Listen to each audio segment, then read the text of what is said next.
Warning: the following episode of Orsini's Uncensored Mind contains explicit language and adult content. The thoughts and opinions stated on the show are reflective of AJ Orsini and his guests exclusively. But seriously, guys, the show's called Uncensored. If you got a problem with bad language, I really don't give a shit. Hey guys, tonight here on Orsini's Uncensored Mind, I'm going to hit you guys with one of the most inspirational stories that you're going to hear. There is a particular family that has been a fan of mine since the very beginning of my career. I have kept tabs with them. We have grown to become great friends, and I had a chance right here on the show, episode 109, to sit down with them and talk all things pro wrestling, talk their connection to me and my past, and of course we're going to talk to their son Jayson, who was diagnosed with Duchenne Muscular Dystrophy when he was a child. We're going to talk about the trials and tribulations of living with that and still being one of the most charismatic wrestling fans of all time. We're going to talk to the Torres family. We're going to talk pro wrestling. And of course, this is Orsini's Uncensored Mind.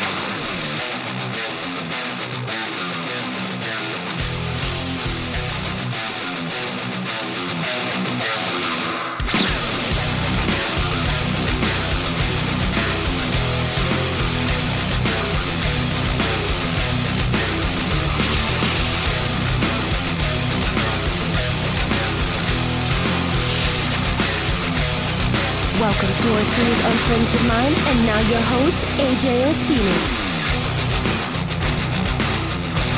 How the hell is everybody out there? This is your boy, your main man, your job soul brother from another mother. This is your host of Orsini's Uncensored Mind. This is AJ Orsini, and I am here once again to bequeath unto all of you episode 109. We are 1 week away from our 2-year anniversary.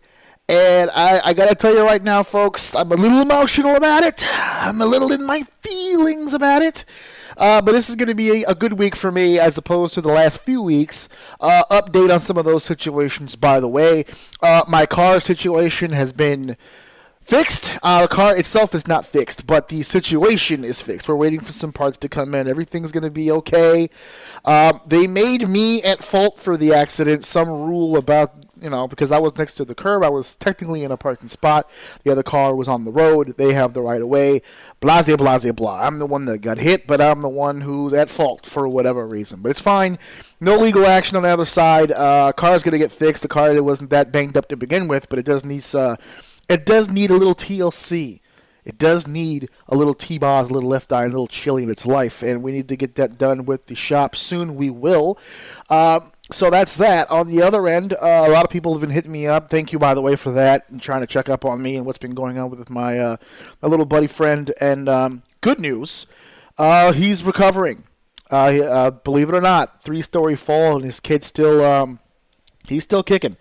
They put him in an induced coma to let his body heal and rest and all that stuff, and they were pumping him full of medicines and all kinds of stuff, and he is improving. He's awake. He is coherent. He has displayed moments of motor function with the squeezing and all that stuff. They've been testing him. It doesn't seem to have affected his memory or anything with his brain. He has people have been coming to visit, and he's been remembering people and trying to carry conversations. He wasn't much of a conversationalist before the accident, but he seems to be okay. So that's good news on that end. I don't know if you can hear in my voice, but my spirits are a little different this week. And so much, I not just good news on that end with my friend and my car, but what a pro wrestling week it's been. I would love to sit here right now and go over everything that happened, but I'm going to save that. I'm going to save that for next week. I'm going to save that. That's going to be our 2-year anniversary topics and shows. We're going to talk about this Wednesday Night War. We're going to talk about this weekly whole thing with the whole pro wrestling thing all freaking week. Hopefully by next week, since it'll be the end of week 2, we'll have a lot more to discuss and a lot more to digest. I don't want to talk just about the one sampling. Everyone's doing it. Everyone's jumping on board. I want to give that time to breathe and develop before I actually get into all that. So we're going to save that for next week. But as for this week, as for tonight, I had a chance to do something I have been trying to do for years. I have a fan who is also, I keep saying fan because that's how we met, but he's more of a friend at this point. He really is. His name is Jose Torres. He's a good guy, great family man. I mean, he's a role model. He really is. He's a silent inspiration. He always has been. Not just for me, but a lot of other professional wrestlers that have come up around me. And I've always wanted him on the show. I've wanted him on the show just to tell his story and to give me some insight. Let me learn a little something about his situation. And he has a son who he's older now, maybe like late teens, early 20s, I believe. I did not get a chance to ask. I completely spaced on that because I was so wrapped up in what we were doing. But he's in college, so he's got to be at least 19, 20 years old at this point.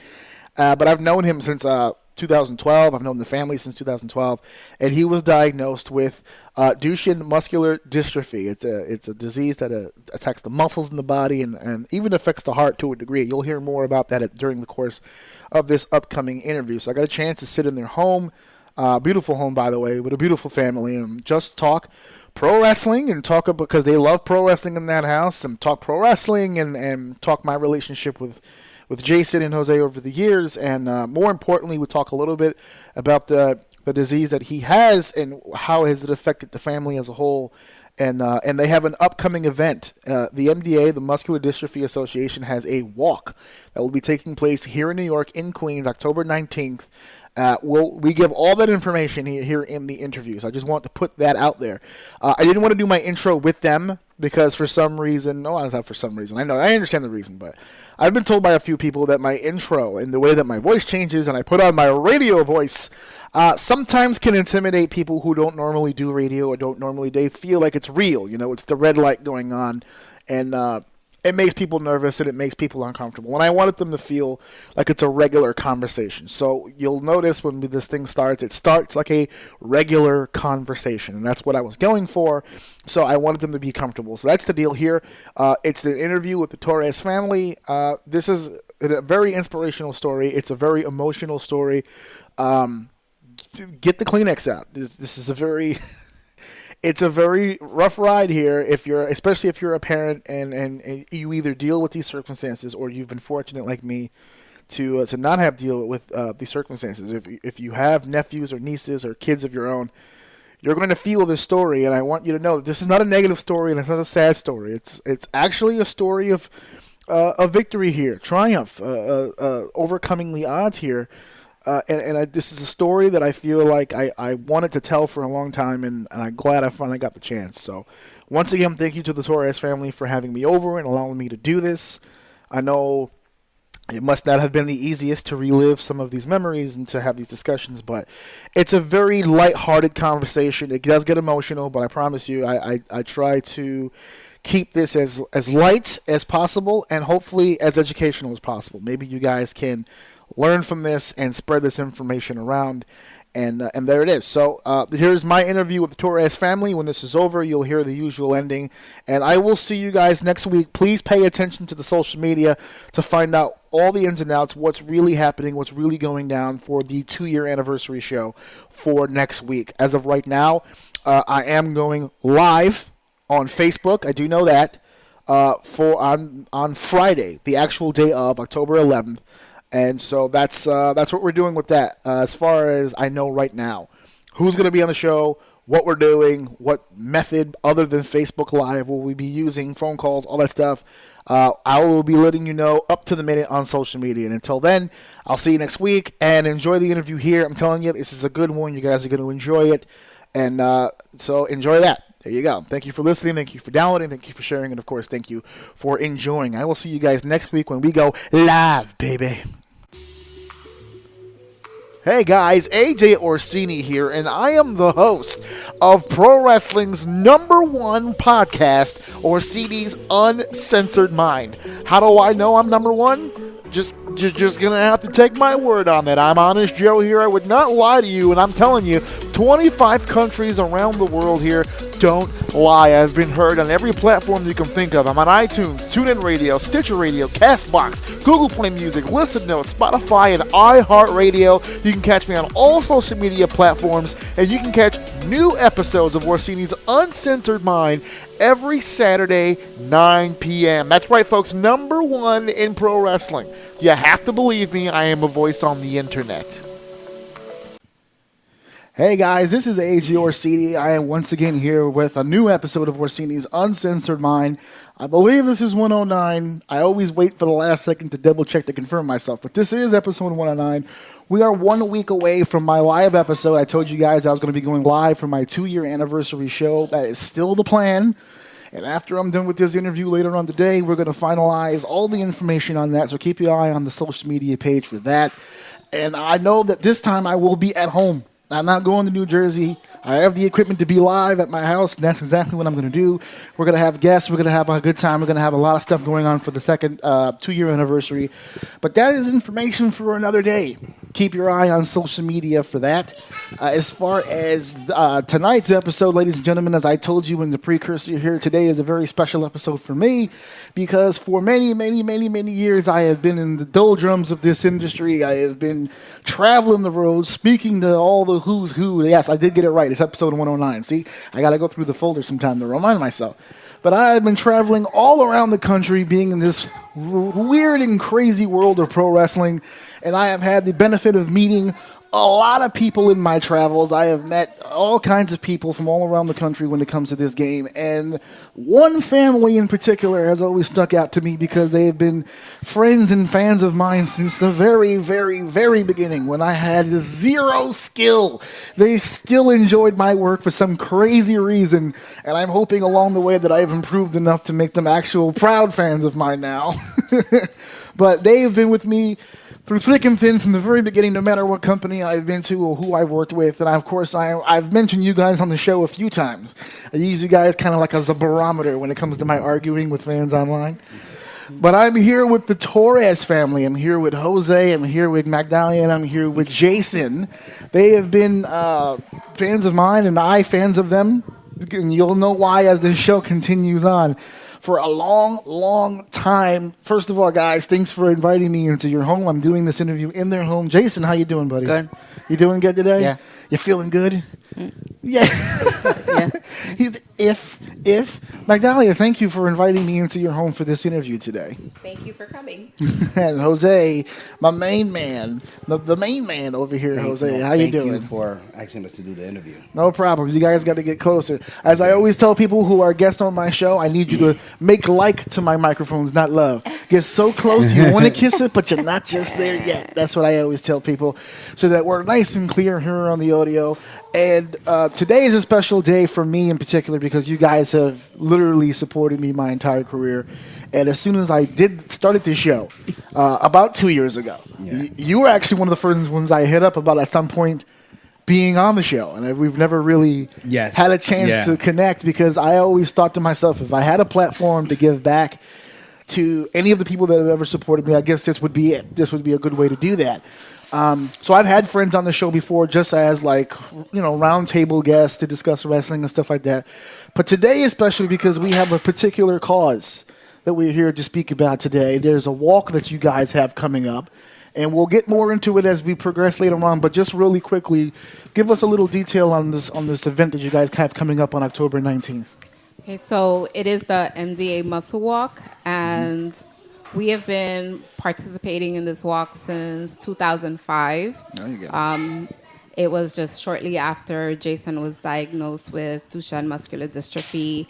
And so every year we form a team to raise funds in support of the Muscular Dystrophy Association to hopefully find a cure one day. And it's not only because of Jayson, but because of my nephews. I also have 3 nephews with muscular dystrophy. We just recently lost one a few months ago. And my cousin, who we lost 2 years ago. So it's a really, really, important cause to our family. Absolutely. And I apologize. I know that bringing this up so soon is a tough Band-Aid to remove, and I apologize for putting you guys in this position during this interview.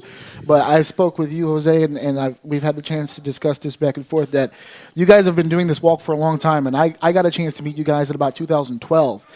And so it's been a few years now, and every year you guys have always invited me to be a part of things, and the walk always, and it's not an excuse, but the walk always seemed to land like either my first day of class or I had a show or whatever the case may be. This was the year. I was like, okay, this is the year I'm gonna do something. I'm gonna try to contribute to this in some way. So I apologize for putting you guys in a pretty uncomfortable position, but I mean well. We're gonna try to get some awareness on this situation so that other families who feel the way that you guys feel right now can have an outlet for themselves as well to discuss and open up conversation about this. Jayson, you and I first met. We're gonna get back to all that stuff, but let's talk a little bit of the origins here. You and I first met 7 years ago, 2012, buddy. Yeah. Do you remember the ludus coming up those long, dreary steps? Yes, I do. Talk to me. See, what I love about my show is I get to have people on here and discuss me. Talk about me for a second. What was your first impression of me when you first got a chance to say? Because I think your first impression is I was in the ring, right? I was doing my ring announcing thing. So what was your first impression of me when you first met me?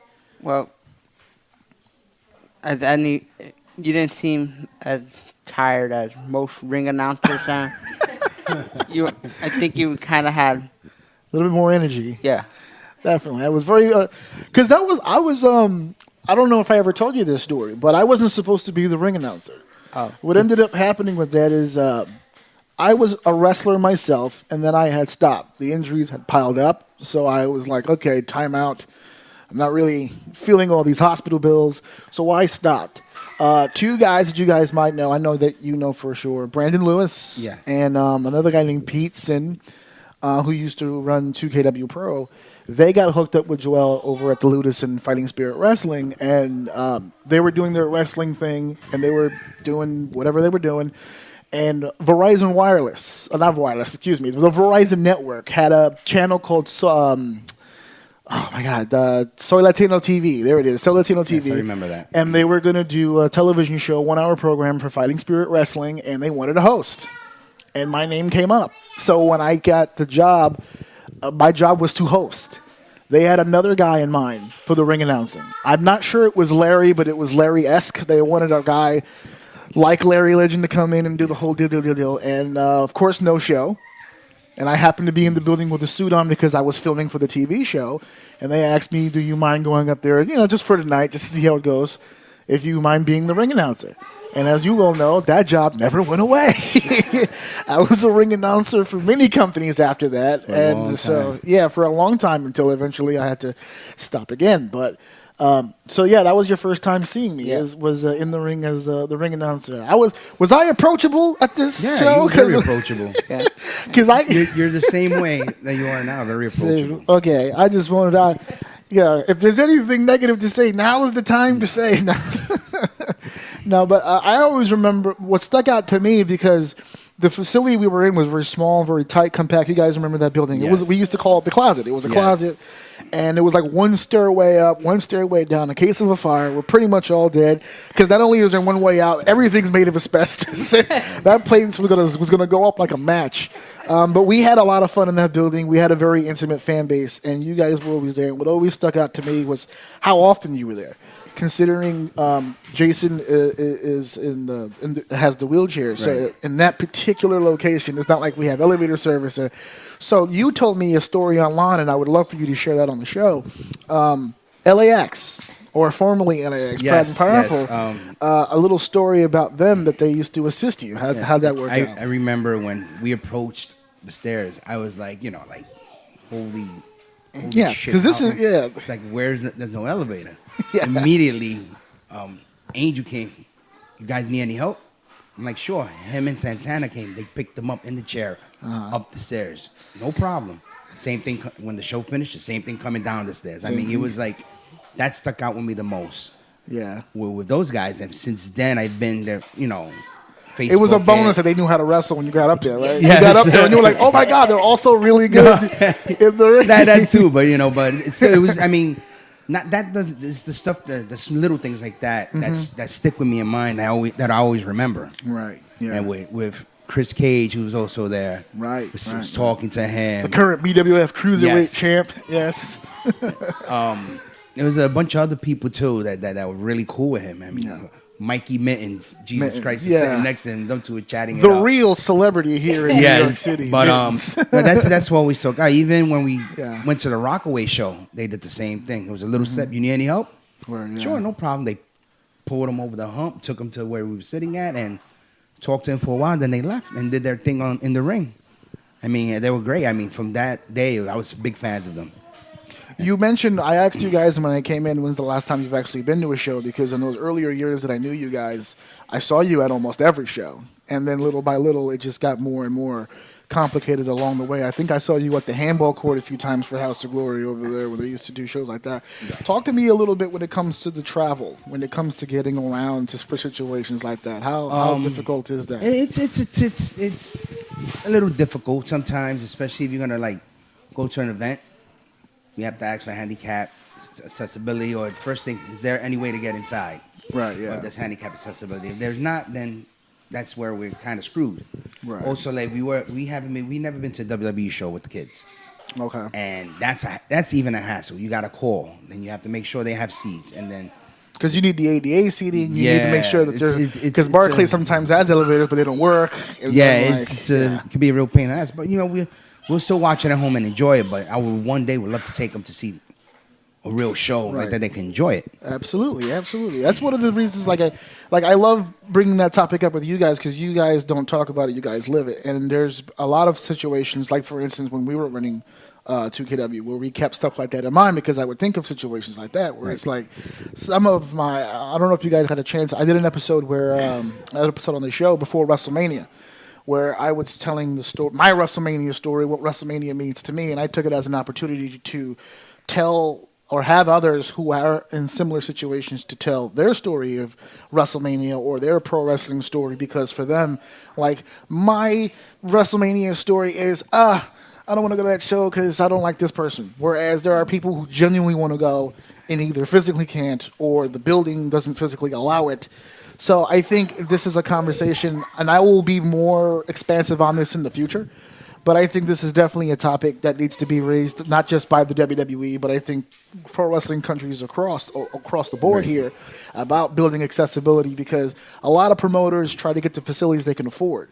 Right. But they don't understand that by doing that, you may be undercutting your bottom line altogether, because there's an entire fan base who may not have physical accessibility to your building, thus hitting your sales. It's a big argument. It's an up and down thing.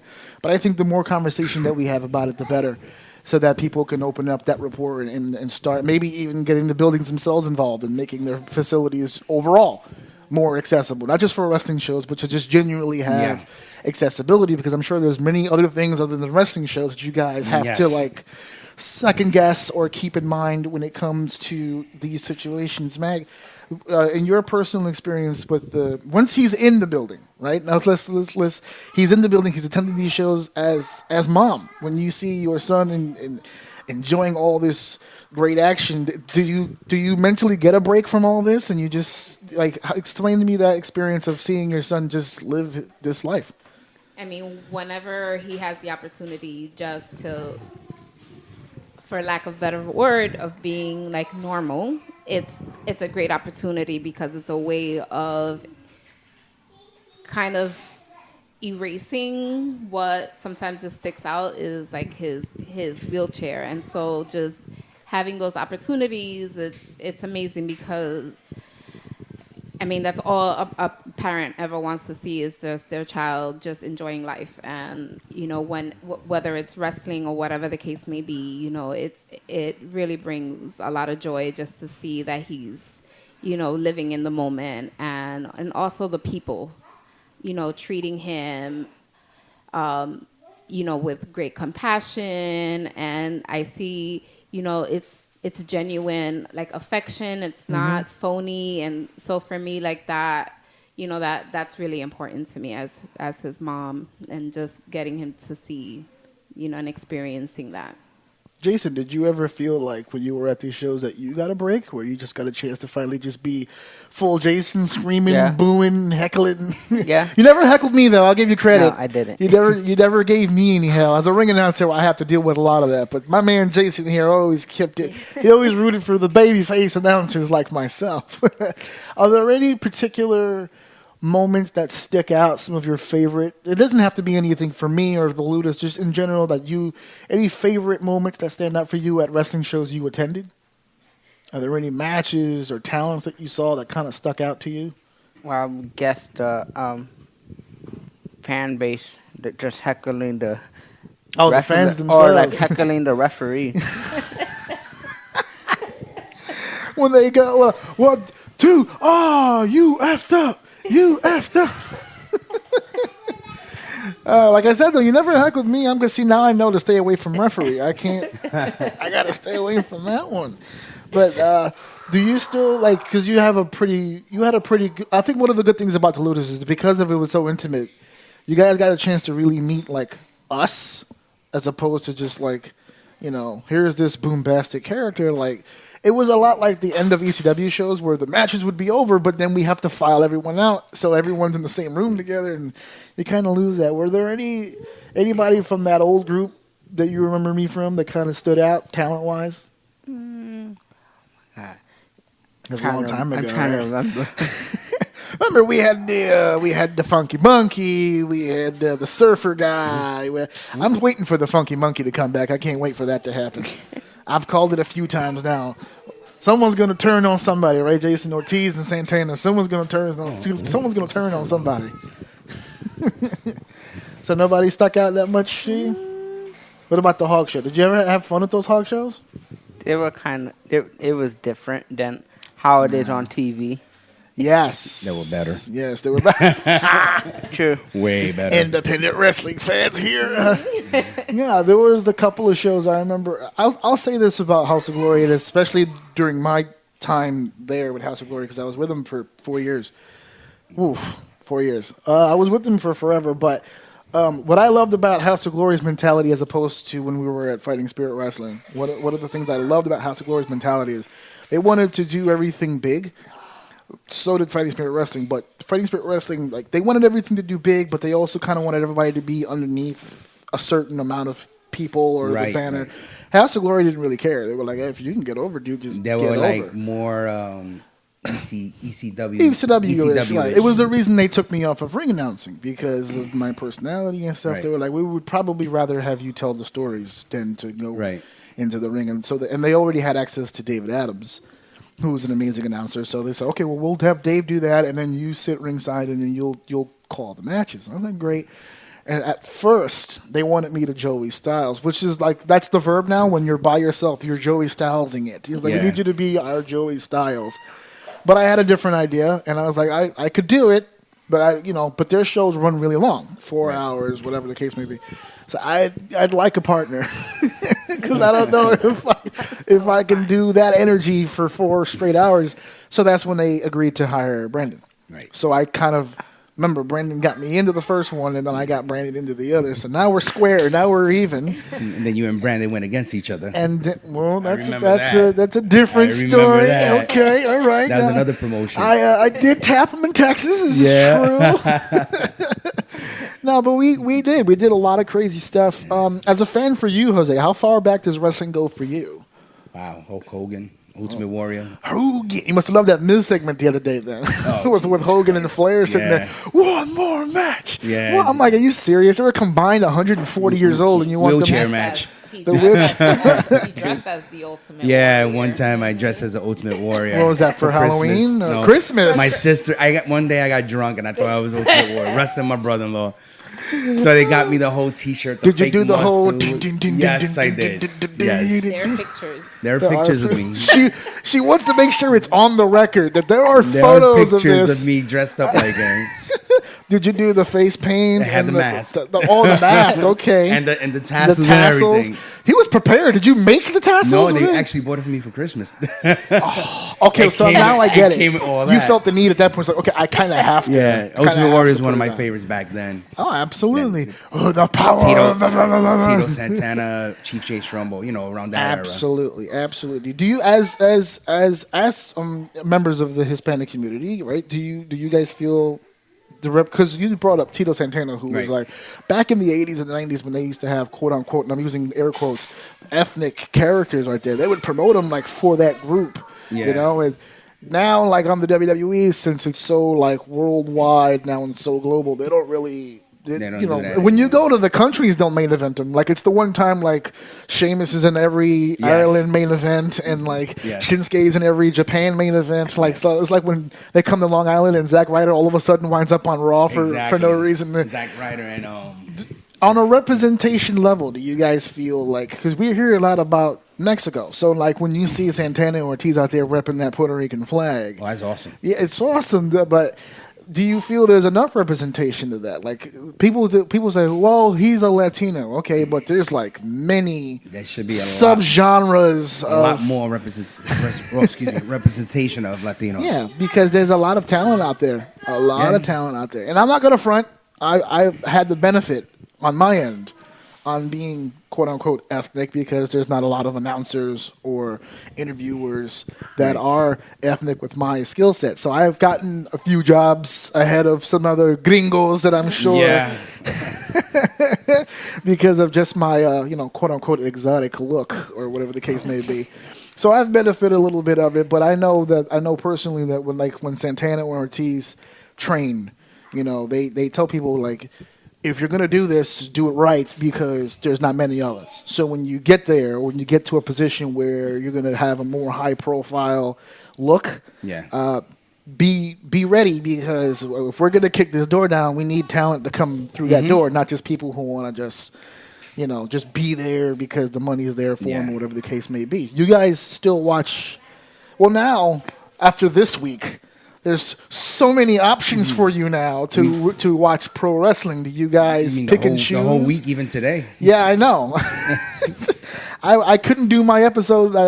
Even if I didn't do this interview, I probably wouldn't have been able to do it till today because I wanted to see how the debut of a SmackDown on Fox went with that 5-second squash, which is another conversation for next week. Yeah, I'm going to be pretty pissed off in next week's episode. Eyes were rolling here. I was like, oh, Jesus Christ. But it's good to see you guys are still, even though physically being there is a little difficult for you guys, that you still find entertainment in it. You and pro wrestling, Mag. I mean, is this something that you married into? Is that? I mean, actually, I used to watch wrestling with my grandmother, believe it or not. Okay. No, I believe. So I believe but I always believe there's a little bit. She was more of the old school. She didn't like once they started with fighting in jeans. She's like, what is this? She This likes isn't the real trunks. wrestling. Yeah, That's she not liked it. gear. You see, I tell people all the time. I'm glad you said it on the air right here. Get your gear together, baby. Gotta have the look, right, Jayson? You gotta have the look. Not just jeans. That's right. Dean Ambrose, we're looking at you. I'm glad he switched it up back to the tights. That was fun to see over in Japan. Jose, you've been a fan for a long time. You have the one benefit that I don't have, and that's your children love wrestling right along with you. Yeah. My son detests wrestling. Oh, it makes him physically upset. Whenever he walks into a room and I have it on, he does the eye roll and he just goes to the other room. He likes a few things about wrestling. For instance, like No Way Jose's music.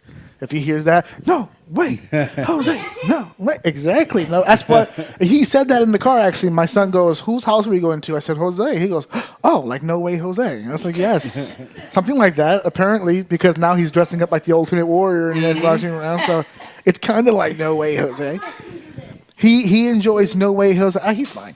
He enjoys No Way Jose's music. He enjoys Shinsuke's original song. He doesn't like the new one with the rap. No. The original one with the bam, bam, bam. My son was a used lot to be better. in the living room like that. And then the match was starting, he would leave because he's not really big on it.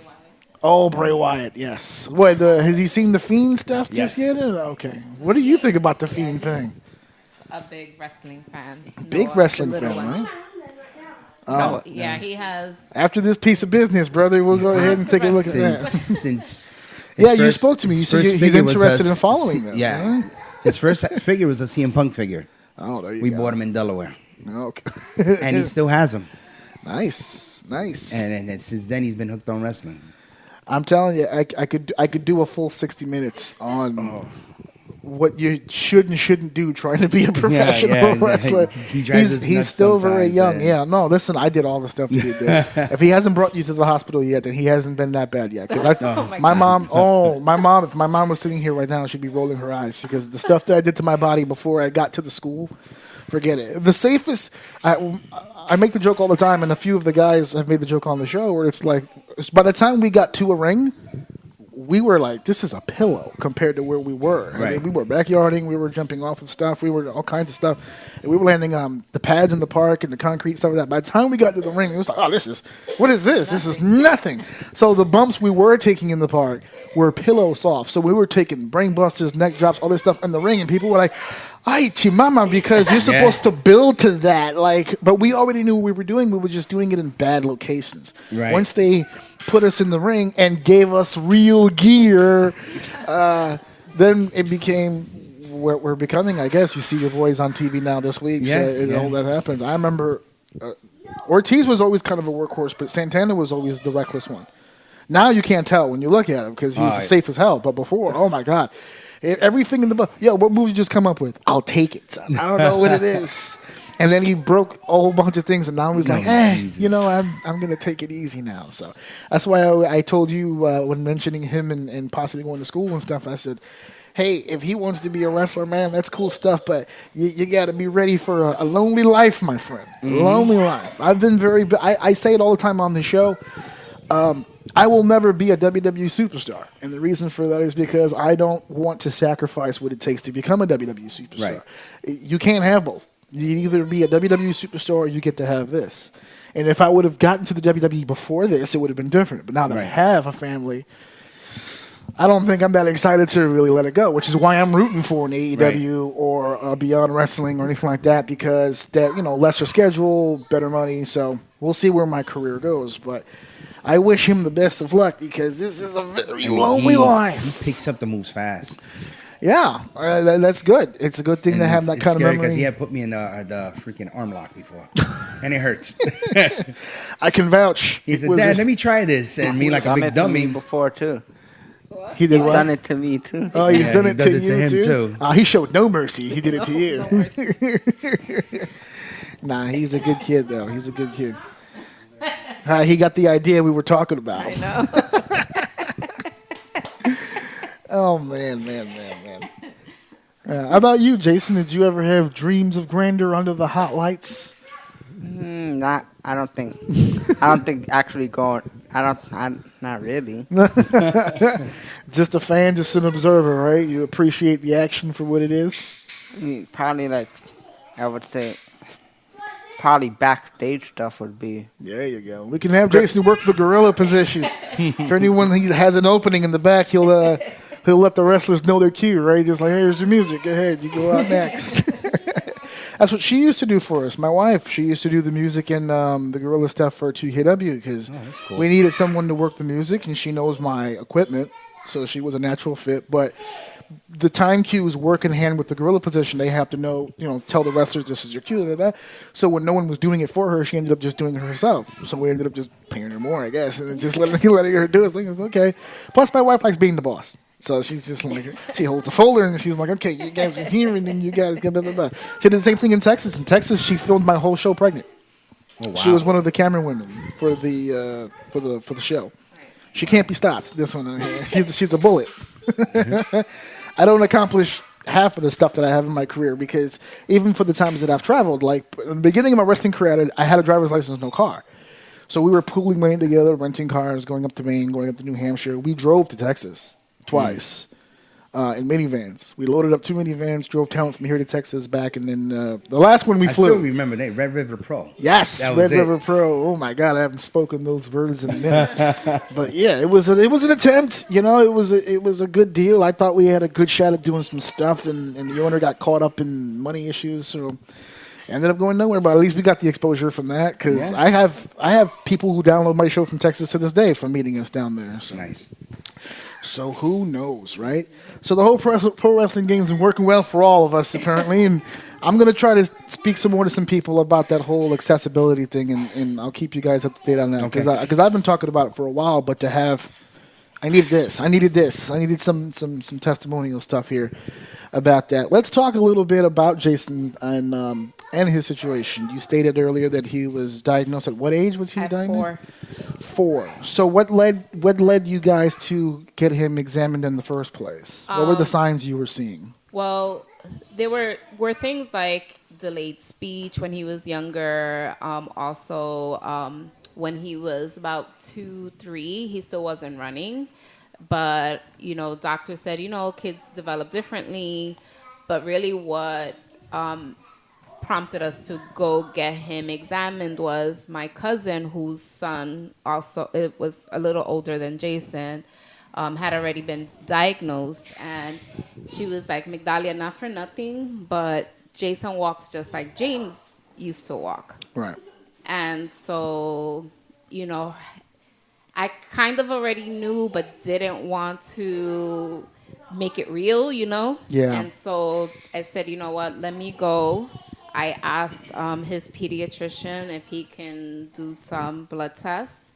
And so when the blood test came back, I still remember the day that I got the phone call.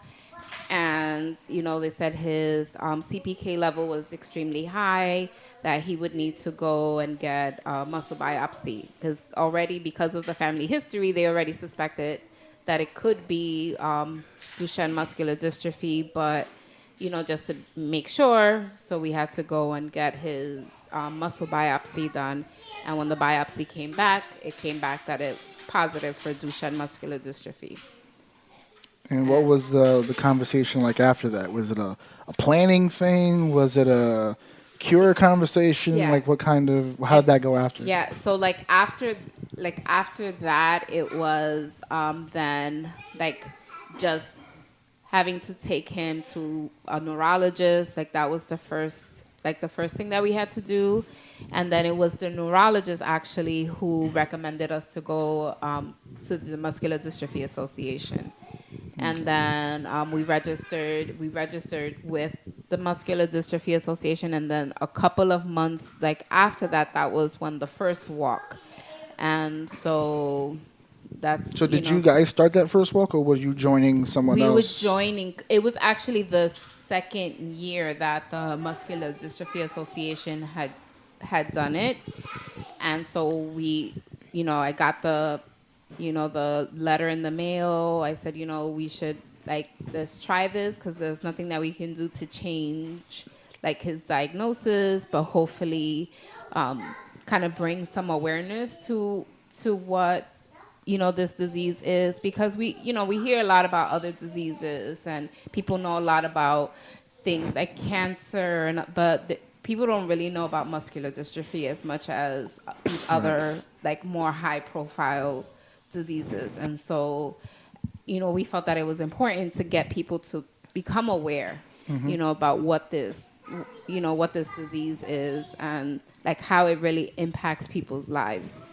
And so we've been every year since then, we've just been involved in however we can. Jose, in this situation here, in this time frame that we're talking about here, now he's been diagnosed, and now that you guys have teamed up with other parents and organizations here, talk to me a little bit about the transition now of getting into, well, now I'm a parent of a quote unquote special needs child, which for some reason they're all lumped into the same group when it's really not all the same thing. They're all just kind of put into this package here. Talk to me about that transition for you as a father, because now you're always in a position where this is my wife, I have to take care of her, this is my son, I have to take care of him. But now we're adding on this extra scenario. Talk to me about what was going through your mind during this time period. At first, it was very difficult to get used to, but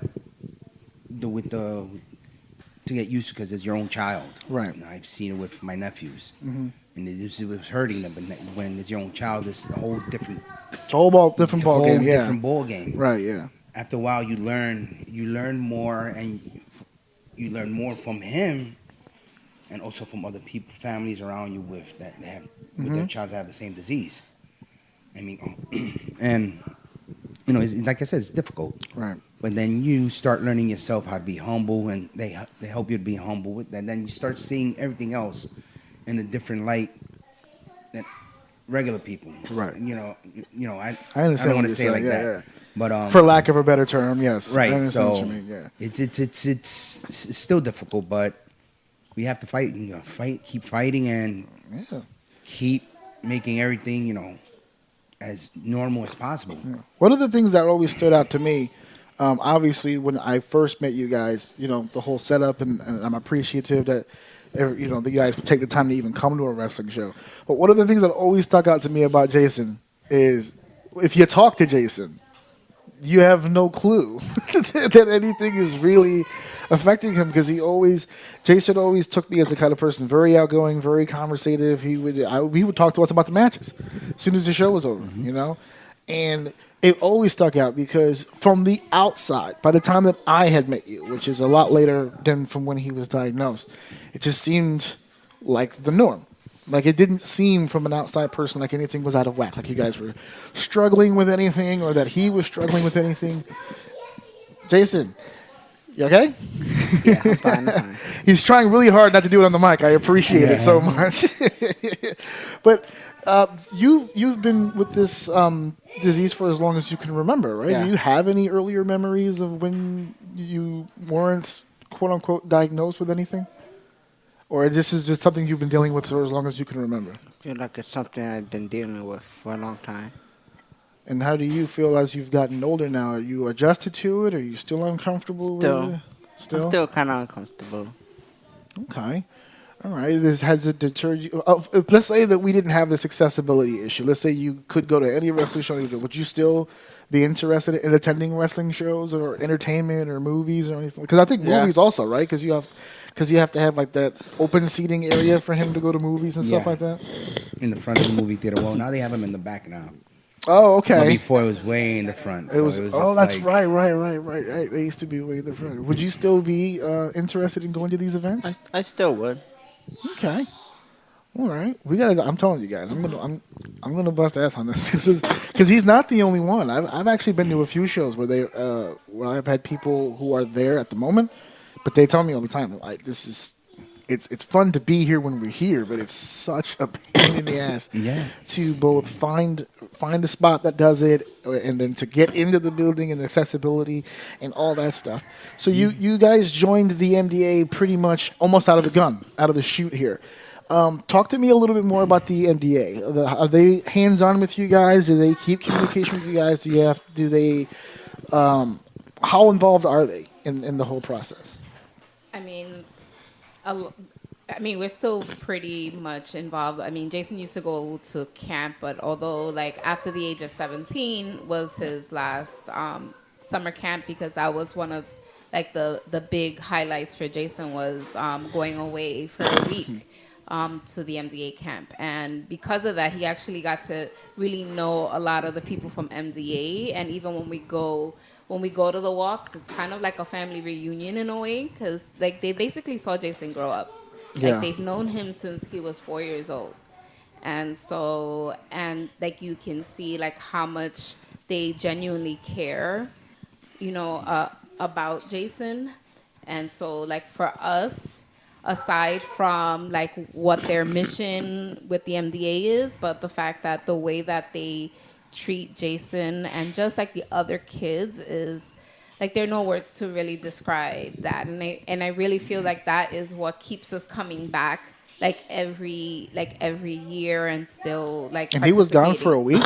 He was gone for 5 days, yeah. 5 days. How weird were those 5 days? Well, the first year was hard. Yes, very hard for me. Yeah. Well, harder for Jose than it was for me, but honesty is the best policy, my friend. Because if you would have said anything different, she would have shouted you out. Wait a second, Jose. Hold on. I was very emotional.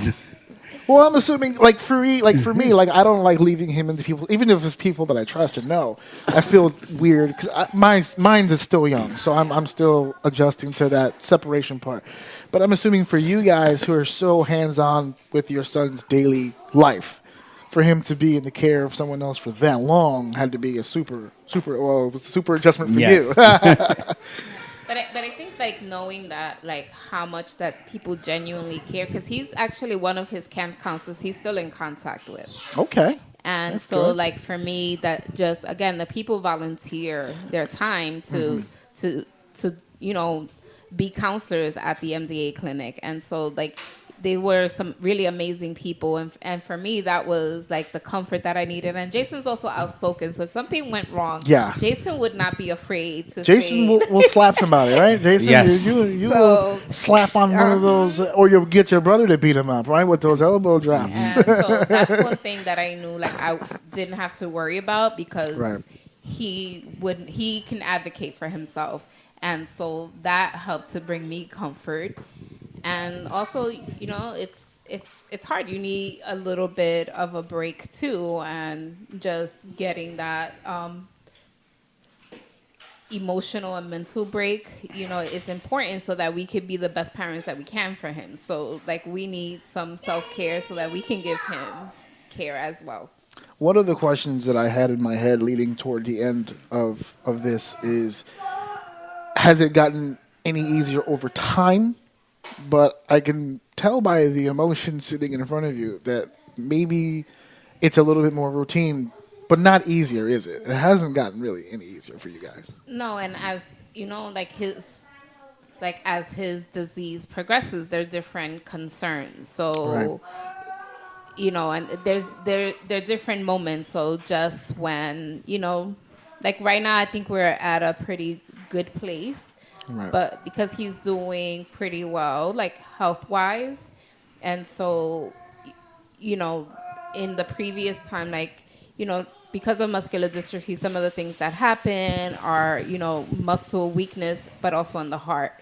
And so, A lot of cardiac issues there. yeah, so and- actually 2 years ago, he was diagnosed with asymptomatic heart failure. So because of that, he's on a regimen of medication. But again, this also speaks to like all of the research that has been, you know, made with muscular dystrophy, and how they see like being very proactive with medication, how that's very beneficial. So because of that, like his numbers have improved. And so, you know, we go through moments. So there are some, you know, good moments where things are okay. And then there's different challenges just, you know, that come along with it. And so, like, this year, you know, he's in his second year of college, and, you know. Nice. So yeah. College just- is kicking my ass too, buddy. Trust me. Super proud of him. And for me, that's Absolutely. also, like, there's so many people that complain about all the littlest things and say why they can't go to college and make all of these Absolutely, excuses. yeah. And so it's like, you know, I'm so proud that he doesn't let anything, you know, that happens stop him from doing that. You sure you don't want to be a wrestler? That sounds like determination to me. How is school going for you? Do you find that it's something that's is it doable? Kind of different. It's very different, right? I'm an adult going through it. It's different for me. Deadlines. I don't do well with deadlines. I got one due on Monday too. So, And it's different coming from graduating from a high school where most of the students were disabled as well. So it's Okay. kind of a different transition for me. do you have a few of those in school with you now in college, or not many? I don't see some. I see them like once in a while, but not a lot. Okay. And do you have a good relationship with your teachers? I mean, some of them seem to be a little understanding. Well, don't say the name of the school on air then. That's the case. Yeah, I have a few problems with my professors too, so don't worry about it. You're not the only one that gets that. It's a professor thing, trust me. But this is kind of a full circle question here, but everything you guys have gone through together with your son and with your family as a whole, you guys in particular have been married for quite a while. How long have you guys been married? Jose, answer that question correctly. 20 years. We've 20 been married. years Yes. you've been married. You guys got us beat by 4, damn it. You guys have an amazing family. You just do. Thank you. It's always something that stuck out. And you guys have been together for so long, and you guys have a marriage has been put obviously through so many trials. Here we are. You guys got together in 1999. It's 2019. What's the status? We're still good, right? Yeah. We actually been together since 1990. 1990. Oh, that's right. Yeah. Okay, right. So Yeah, the marriage was 1999, right? Okay, so 1990. You guys went through 3 decades together, practically. Yes. The music has changed so much over the time. And the hairstyles. And the hairstyles. Yeah, you guys throw a lot of Throwback Thursday pictures up where I'm like, okay, that's old school NYC right there. It's good though. It's so awesome. You guys always like. My wife and I have been together for a long time, so a lot of the questions that we get, I'm sure you guys get, which is the whole how do you make it work, the whole how do you guys fight but not break it off type deal. There's so many people out there right now that feel like as soon as the rubber hits the road and there's a collision, that the automatic assumption is, well, I can't do this. So a little bit, just how do you guys seem to make that chemistry work despite the fact of so many trials and tribulations that you have to go. Not everything, I'm sure, is low. There's a lot of highs as well, but how do you guys balance that out in the household? It looks like they're still figuring it out. No, I have my answer already. Load it up. Go ahead. Well, we just don't give up. Don't give up. You fight, just don't give up. Always apologize. Even if it's like 2 or 3 days later, you still apologize, and you just gotta keep fighting for it. I mean, working towards yes, it. we've been through the. I tell people all the time, it's like we fight the same way you do. We just don't leave when it's over. Yeah, That's the only difference between me and you. We've been through hell and back. Yeah, and we're still fighting. And as a testament, guys, I went out on a quote unquote husband-wife date with my wife to an 80s concert. And who do I find at the 80s concert? But these two right here also doing the husband-wife date at the same place. So for those of you who were attacking me on my musical choice, I'm with Familia right now. Because we were in there with the 80s freestyle, chilling, having a few beverages. I don't know if you knew. I had the beverages. I don't know what they did. But you guys always look like, again, third party. Like it's always an inspiration for me to see two people who I'm sure have their differences from time to time, but it always stays in the house. And then like for people like me who see you guys, it's like I just see a happy family. That's all we ever see, and it's always one of the things that stood out, which is why like I say fan because that's how the relationship started between us, but I think it's evolved into some form of friendship, and I always try to stay up on what's going on with Jayson and things like that, and share the information, and try to get people invested in what's going on with that. Talk to me a little bit about this walk. When is this walk going down? It's October 19th, correct? It's October 19th at 9 a.m. It's at the Queens Botanical Garden. Okay. All right, Queens And Botanical actually this year it's a Halloween theme, so they're yes, also I did see that, and yes, absolutely. So they're doing like trick or treat for the kids, and it's it's really fun. It's really not about the actual walking. It's not like this rigorous walk, but it's really a chance to like see other families who are affected by muscular dystrophy, and like I said before, it's kind of like a family reunion. So I know that oftentimes there are kids that, well, they're not kids anymore, young men who went to camp with Jayson, that they get a chance to see each other again. Right. And so, and there's music. It's usually a lot of fun, but it's also a way to remember, people that we've lost. So they usually have like a memorial section to remember the people who've lost their battle. Right. And so, so it's always a lot of fun. It's very high spirits. It isn't like trying to be somber, but it's kind of a mix of. It is Halloween themed, so there's gonna be a lot of spirit. That for everyone who's been waiting to figure out what I've been saying about charismatic, there you go, folks. You just got it right there. He's quick.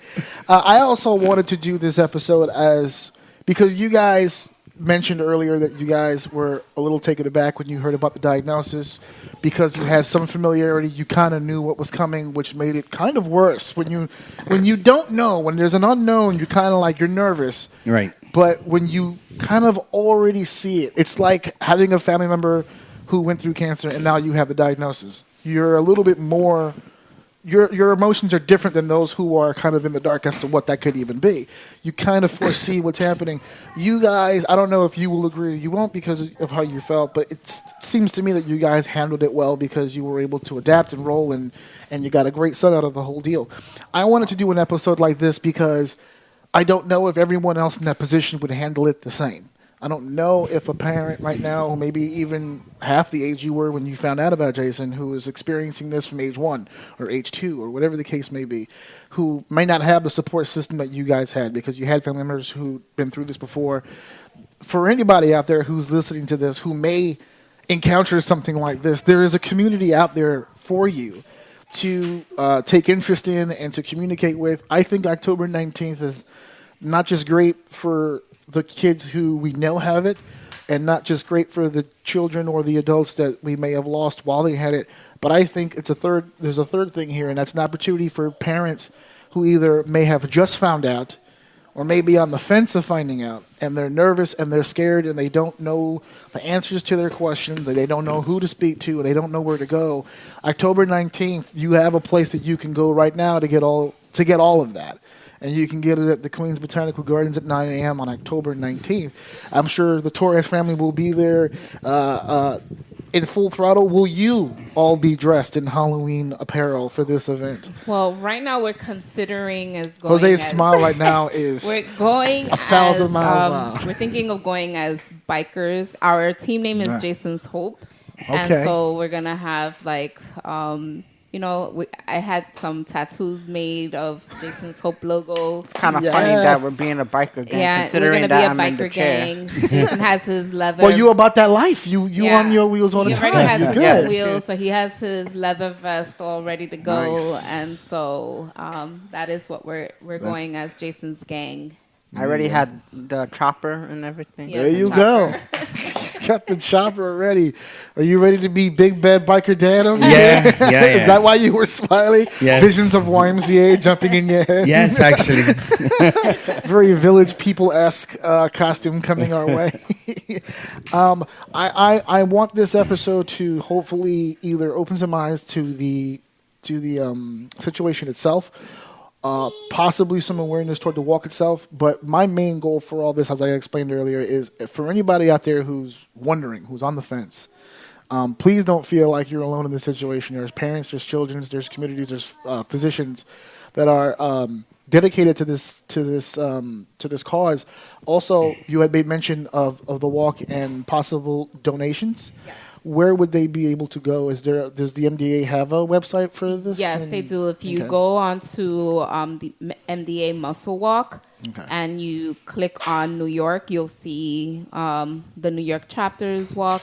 And if our team, as I said, our team is Jayson's Hope, and so we are on the website as well. So if you're interested in, you can donate straight to the MDA, or if you want to donate to our team, it's Jayson's Hope, but Jayson with a Y.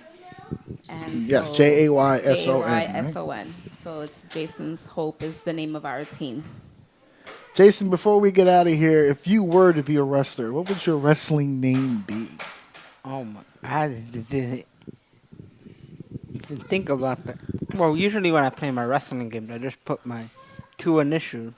JT. JT That's Hope. JT Hope. That's your name. See, I'm already booking. Yeah, JT Hope. The ultimate baby face who karate chops professors right in the throat like that. Boom. Tomahawk chop to the collarbone. That'd be the big move off the top. The big Ricky Steamboat. Like that. Right off the top. Thank you guys so much again for inviting me into your home. Thank you. All that noise you guys heard in the background was the children's playing. Don't worry about that. But I congratulate you on everything that you guys have done so far. Not just with that situation, but again, I'm a fan of the marriage as well because I've been married a long time, so I know exactly what you guys are talking about there. So congratulations on anything. You have a beautiful family. Thanks for inviting me into your home, and you. I hope you guys have a great turnout for October 19th. Thank you so much. Thank you so much. Thank you. No problem. Guys, again, you guys can check out the episodes every Saturday, 9 p.m., ajoum.podbean.com. I'd push the shirt at this point, but who really cares at this point? We just went through this whole thing. I'm not going to push that shirt. But if you were interested, all you have to do is go to prowrestlingtees.com/AJOUM. And thank you guys again. Thank you. 100 episodes, now pay him. And make sure that you buy my husband's t-shirt at prowrestlingtees.com/AJOUM. Please, he needs this. Listen to my daddy show. He's the best, so I don't know.